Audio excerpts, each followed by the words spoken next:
Where's the ATM card? Let me handle it, Donald said to me as I battled cancer and endured a hospital stay. His triumphant smirk hinted at sinister intentions now that he possessed the ATM card.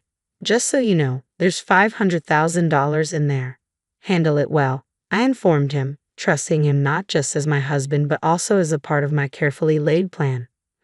I disclosed the ATM card's location, aware of the risks but determined to turn the tables. When I returned home hoping to retrieve some belongings, I found a divorce application on the table, confirming my suspicions. The ATM card was gone, the operation successful.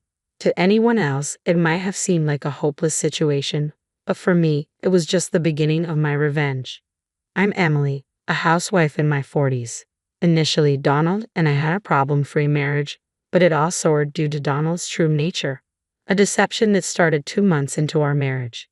He masqueraded as a kind, caring husband but revealed a belief that a wife must always prioritize her husband, underpinning his terrible personality. Donald constantly subjected me to harsh words, believing a wife should be subordinate. You should always listen to what your husband says, was his mantra. Failure to fulfill his whims would prompt cruel remarks like, "Aren't you capable of listening to your husband? You're a failure as a wife." His demands extended to household chores, insisting on washing his clothes separately and having his room cleaned first, no matter how unreasonable. Even meals were subject to his unpredictable moods. A wife's job is to serve what her husband wants to eat, he'd say, rejecting even his favorite dishes if they didn't suit his fancy. It was unreasonable, yes. I am Donald's wife, but that doesn't make me omniscient or capable of reading his mind. If he didn't want to eat something because he wasn't in the mood, he could have simply told me beforehand what he wanted. But Donald never did that, making it increasingly difficult to cater to his whims. I was honestly fed up with his childlike tantrums. It became unbearable. Yet I knew I couldn't ignore his demands completely because each mistake I made worsened the atmosphere at home and further deteriorated our relationship. Living under such forced conditions was taking its toll. While doing household chores, I lost consciousness, collapsing with a loud noise that alerted a concerned neighbor. They contacted the building manager, who found me and called an ambulance. Taken to the hospital and regaining consciousness, I was immediately admitted for tests. My wishful thinking, hoping they wouldn't find anything wrong, was shattered when I was diagnosed with cancer. Whether it was caused by stress or not, I experienced severe dizziness that left me unable to stand. A nurse had to support me as I sat down suddenly. The doctor advised me to contact family members. I tried reaching out to my parents' home, but my mother had passed away a few years ago, and my father needed care, living with my brother and his wife 3 hours away by plane. It was impossible for them to come quickly. I called Donald, but only reached his voicemail. Leaving a message, I realized he had turned off notifications for messages from me, likely meaning he wouldn't notice it promptly. I could have gone to retrieve my belongings myself, but the doctor advised against it, so I reluctantly gave up on that idea. Hours later, Donald finally contacted me with a brief message. "I'll come to the hospital tomorrow. Wait for me." His message lacked any concern for my condition, leaving me uncertain if he would even bring my necessities. His indifference felt like a heavy burden. Earlier, I had explicitly asked Donald to bring my belongings that day. I urgently needed a change of clothes and toiletries left at home. Despite my repeated messages, there was no response. After hours of distress, Donald finally read my messages and bluntly replied, "Shut up and be quiet." Considering my urgent need due to being hospitalized for cancer, his response was shockingly disappointing. Honestly, I hadn't expected much from Donald to begin with. True to form, he didn't show up at the hospital that day. I tried to be realistic, but a part of me couldn't let go of hope, making my first day in the hospital even more difficult. The nurses sympathized with me, which only added to my emotional pain. The next day around noon, just as promised, Donald showed up. Casually, he remarked, "You look healthier than I thought. I expected you to be more frail." His comment infuriated me. "Just put down the bags and leave," I said angrily. Tilting his head, Donald responded, "What bags?" My frustration boiled over. Wasn't he supposed to bring my things? Unable to contain my anger, I glared at him. "What's that look for?" he snapped back, clearly annoyed. His unreasonable behavior pushed me to my limit, but I tried to stay calm. "Then why are you here if you didn't bring my things?" "There's no point." "I had another errand," Donald replied in a confused tone to my angry question. "Another errand? What is it? I pressed impatiently, exhausted from anxiety and sleep deprivation.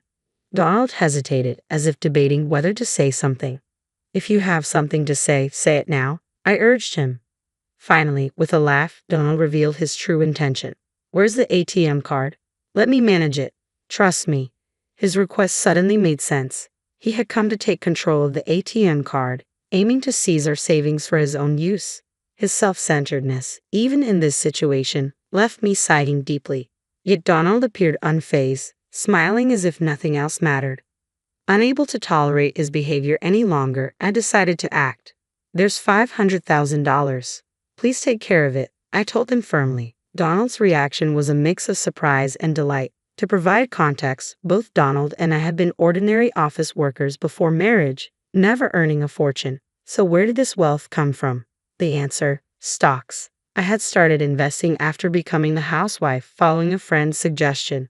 While managing household responsibilities, I recently made a significant profit in the stock market. Initially intending to keep this $500,000 secret, fearing Donald's selfish actions if he knew about it, my desire for revenge drove me to reveal its existence. Donald's reaction to the unexpectedly large amount confirmed my suspicions. Smiling gently at him, I said, "The ATM card is in the third drawer of the shelf.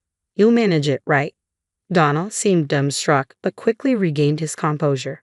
"Understood," he replied energetically. It appeared he had fallen perfectly into the trap. "I'll leave the rest to you," I said as he briskly left the room. Unaware of the obvious trap, Donald seemed convinced everything was going according to his plan. However, withdrawing such a large sum wouldn't be easy. Fortunately, it was a holiday, and the bank's counters were closed. Donald, occupied with work the next day, wouldn't likely withdraw the money until the evening, giving me enough time to execute my revenge plan after discussing it with my doctor. I was granted permission to leave the hospital briefly, and tomorrow my revenge would unfold. Unable to wait until then, I decided to return home to retrieve my belongings. This was merely a pretext. My real goal lay elsewhere. Despite missing home dearly even for just a day, I knew Donald would be at work, leaving the house empty.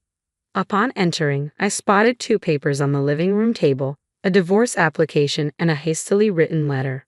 "Sorry for the rush, but let's get divorced. Please write and submit the divorce application," the letter read. With caution, I checked the shelf and confirmed my suspicion. The ATM card was gone. Donald had taken it. Ordinarily, one might feel dismayed at such a significant sum being stolen, but I couldn't help but smile. "Operation successful" slipped out of my lips. If Donald had been present, he would have been furious, wondering what I meant. First, I filled out the divorce application. Then, I gathered the essentials needed for my hospital stay and left the house we had shared for so many years. Of course, I submitted the divorce application on my way out, severing all ties with him. Back at the hospital, I prepared for the challenges ahead, discussing various matters with my doctor. Later, while relaxing in my hospital room, I noticed several missed calls on my phone, all from Donald. He had also sent messages asking how to withdraw the money or something similar. Not wanting to disturb my roommate, I moved to the common area where phone calls were allowed and returned Emily's call.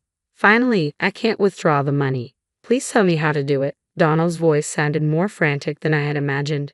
Clearly, he needed the $500,000 immediately for some urgent reason, but I felt no obligation to help him. "If you can't withdraw it, just give up," I replied coldly, my distress evident in my tone. "Don't be so harsh. We were husband and wife after all. Maybe we should help each other out," Donald pleaded. "What nonsense about being husband and wife about helping each other," I retorted sharply. Donald's actions betrayed nothing noble. He was driven purely by greed. There was no way I would entertain Donald's appeal to sentiment. "Are you having trouble withdrawing the money?" I asked, trying to maintain some semblance of detachment. "Yes, I urgently need the $500,000. Please help me." Donald's voice trembled with desperation. It was the weakest I had ever heard him. The thought of Donald being so cornered almost made me laugh, but I decided to confront him with the harsh reality. "The method is correct, but the ATM card you have now won't work anymore," I stated bluntly. Donald's voice rose in disbelief. "What do you mean? Normally, an ATM card should work." "It's true. An ATM card should work, but the one you have is now useless," I informed him firmly. "Why?" Because I filed a theft report earlier today. That ATM card is just a piece of paper now, useless to you, I declared calmly. Silence followed on Donald's end, likely shock settling in. Earlier that day, I had stopped by the bank and reported the card stolen. Donald had taken my ATM card without permission, intending to claim the $500,000 I had earned for himself. His actions were clear theft, and filing the report was the right course of action.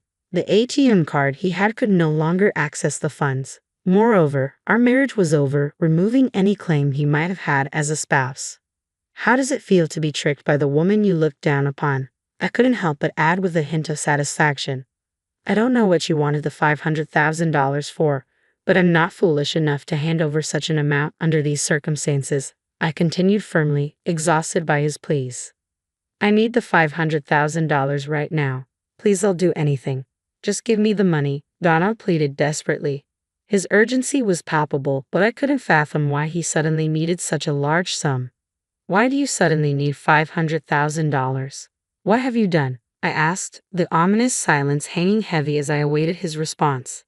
Donald began to explain. 2 days ago, upon learning about the $500,000, he impulsively quit his job, expecting a windfall. He spent a large portion on gambling, accumulating a debt of $300,000. Now, lenders were demanding repayment within a week, or his future was uncertain. Donald believed he could resolve everything with the ATM card linked to the $500,000. He continued living lavishly, assuming the funds were his. However, when he attempted to withdraw the money that evening, he discovered the card was useless. Now, without the $500,000, my future is uncertain, Donald admitted, his desperation evident. He had abandoned the divorce papers and shamelessly contacted me for help. I don't know what will happen if this continues. Donald's voice trembled with panic, and it seemed there was no falsehood in his story. His reckless actions elicited a deep sigh from me. Donald had done the unthinkable, seduced by the allure of a large sum of money. He had recklessly spent $300,000 in just a few days. The old me, who had once tolerated his terrible behavior and modestly lived with Donald, might have extended a helping hand. But now I was a different person. There was no love left for Donald, and no matter how much he begged, I felt no pity, only a faint amusement that he thought I would care. Still, Donald hadn't given up. Please help me, you're the only one I have left, he pleaded desperately. His appeals grated on my nerves. I want to rid myself of this nuisance and focus on my treatment. This was a situation of Donald's own making. If he had shown concern for me as a husband and brought my things on the day I asked, I might have considered sharing some of the $500,000 with him, but he had chosen otherwise. I'm sorry, but I have no intention of giving you the $500,000 or helping you. It's your own responsibility, I replied firmly, my tone unyielding and harsh. After all this time of not behaving like a husband, it's cowardly to ask for help now just because we're technically still married. Don't be so cruel. We were married, after all. Our long relationship doesn't just disappear with a divorce paper, Donald tried to appeal to her past. What relationship? I retorted sharply. You've only leaned on me. You're making excuses to manipulate the situation in your favor. I refuse to waste another minute on him. I will not give you the $500,000, no matter what you say. Donald's desperation escalated. Please, Emily, I'm begging you. You're the only one I can turn to. If you abandon me, I don't know what will happen to me. Donald's tone implied blame directed at me for his predicament. But it was Donald's reckless spending that had brought him to this point. If only he hadn't splurged so carelessly, he wouldn't be facing such a dire future. If he hadn't cut me off thinking he had access to money, none of this would have happened. Stop making excuses. You're facing the consequences of your own actions. Handle it yourself, I told him firmly before ending the call. Ignoring several subsequent calls from Donald, I blocked his contact to ensure no further communication. With the divorce papers filed and submitted, Donald and I were officially strangers. Embracing my newfound freedom, I focused on battling cancer, which after a long struggle, I finally overcame. Upon discharge from the hospital, I learned from a friend that Donald's whereabouts had become unknown. Desperate after losing contact with me, he had tried to borrow money from his in-laws and friends. However, his urgent request for $300,000 raised suspicions, and no one lent him a penny. Donald's fate remained a mystery to me. but it was clear he was enduring more suffering than he could have imagined. A sense of deep satisfaction washed over me. Post-cancer, I moved out of the house I had shared with Donald, found a new home, and began working from home, relishing my independence. Thankfully, my finances were secure. Occasionally asked by friends if I would find new love, memories of my tumultuous life with Donald discouraged any thoughts of remarriage. I preferred the freedom of living alone.